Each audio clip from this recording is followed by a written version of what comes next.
Nobody says how good the gig was. Coachella, a free Palestine! It was quite a cool gig, actually. Do say so myself.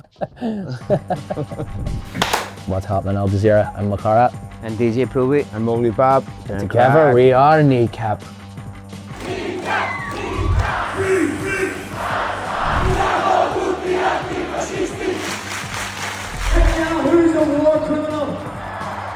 The Irish rap trio Kneecap are known all around the world for their Palestine solidarity.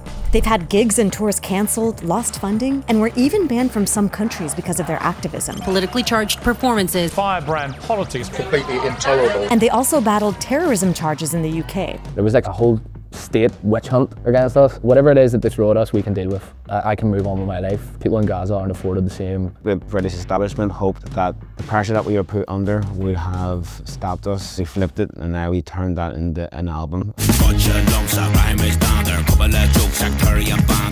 Rapping in both Irish and English, Kneecap are part of a long-standing legacy of Irish resistance to British colonialism and ongoing British rule in the part of Ireland where they're from. Our existence here is political, so that only naturally comes across my music. And rapping in Irish is in and of itself a form of resistance, right? It's inherently political. Yeah, but the language was politicised when the English came to colonise Ireland and to try and eradicate the Irish language. Once they tried to wipe out the language, that's when they brought politics into this language. Shame is a very destructive thing, and that's probably one of the first things that a colonial power will do. It'll try and shame you into not speaking your own language. Kneecap's new album is called Fenian. It's a name with origins in Irish folklore that describes a band of warriors. The Irish championed the name during the uprisings against British colonizers, but later the British used it as a derogatory slur against Irish Catholics. Why did you decide to name it that? It's about reclaiming that name and reclaiming that identity, and I would use that as a term of endearment.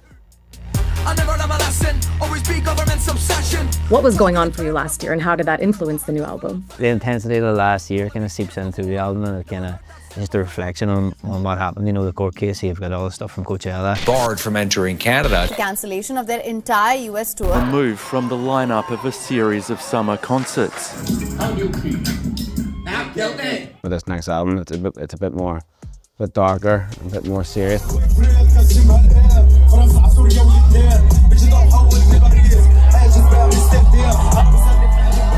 Solidarity is obviously a huge thing that you guys are known for, especially your solidarity with Palestine.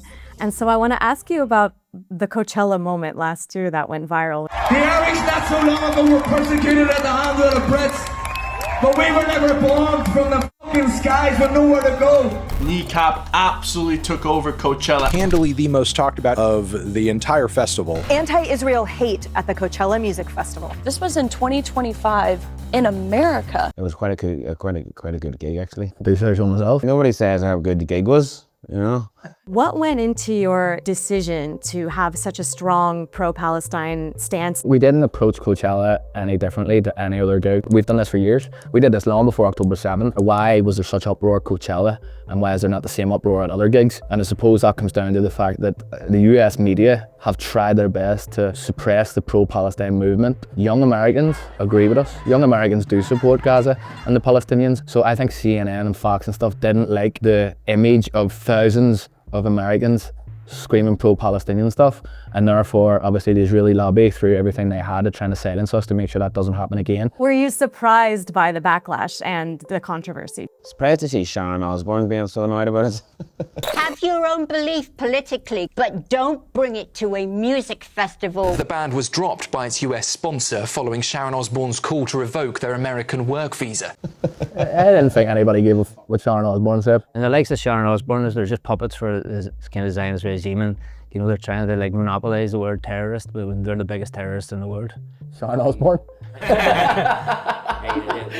Like the American government, the AOF, they're not talking about the crimes they're committing and the genocide they're committing. It's just ways of distracting the mainstream media. Following the Coachella controversy, the British state brought terrorism charges against Makara. Prosecutors said that at a gig in London, he allegedly expressed support for Hezbollah, a Lebanese political party with an armed wing. But he's always denied the charges. Question specifically for Liam. Why do you think the UK brought terrorism charges against you? To annoy him. Yeah, just to really give me a pain in the hole. The terrorism case against the Kneecap rapper Liam O'Gohany has been thrown out. Not one person in that courtroom thought I was a terrorist, yet I'm up for terrorist charges. The British government and the American government have always used that term as a way of squashing somebody with a different belief to the point where it gives them a headache. If anyone on this planet is guilty of terrorism, it's the British state. Free Palestine, check it out.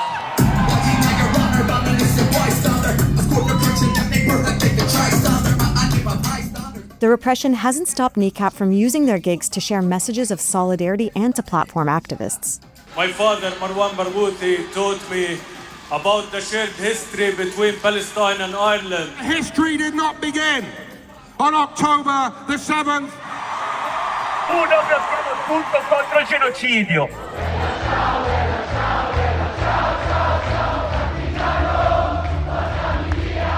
Kneecap's solidarity extends beyond Palestine.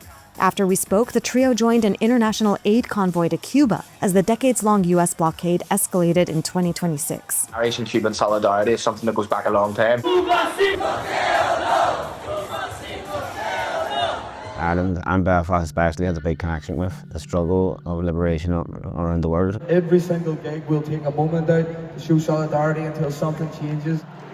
Why do you support the cultural boycott of Israel? We understand the importance of international solidarity in Ireland. Like, we went through 800 years of colonialism. We understand how boycott can be used as an effective means of highlighting injustice and also taking down regimes, because it has happened before and it's happened in South Africa, and there's no reason why it can't happen in Israel. Even before the ban, when we were growing up, you would have been attending Palestine marches or going to shopping centres and putting Israeli products in the trolleys to try and disrupt the shopping of Israeli goods down south. The potatoes in Tesco's sometimes come from Israel, which is the craziest import I've ever heard of. Bringing potatoes to Ireland.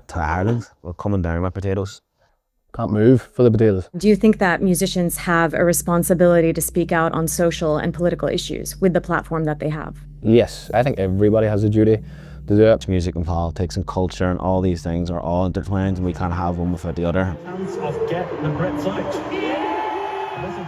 Who inspires you guys, and who do you hope your music inspires? I think it's ordinary people doing extraordinary things. I think that's something that we take inspiration from, especially where we're from. The next generation is the one that I hope our music inspires. For me personally, it would be that another group comes along that's better than us. We hope that there one day there'll be hundreds of Kneecap bands. Planting seeds of trees that you won't see grow. Yeah, and we're hoping that people are coming out and becoming a part of the community, you know, because there's a lot of people segregated in their own wee rooms. The power you see whenever people get together, it's not a power that you can get individually, you know, so it's important for people to get out and march and challenge the status quo and to hold powers to account. What is your message to the Palestinian people? I know maybe it feels helpless, maybe it feels like people don't see you. The people of Ireland see you, the people of Ireland, we support you, and we'll never stop talking about Palestine until we see sufficient change. And yeah, Chucky Arla. Free Palestine. We're on Hawthorne Street, the site of our murals, and this one behind me says, "England, get out of Ireland." It's pretty self-explanatory. The English government, I love the people. We don't mean the English citizens. Please, England, get out of Ireland, please. England, get out of Ireland, please. That's funny. It's very people there, please.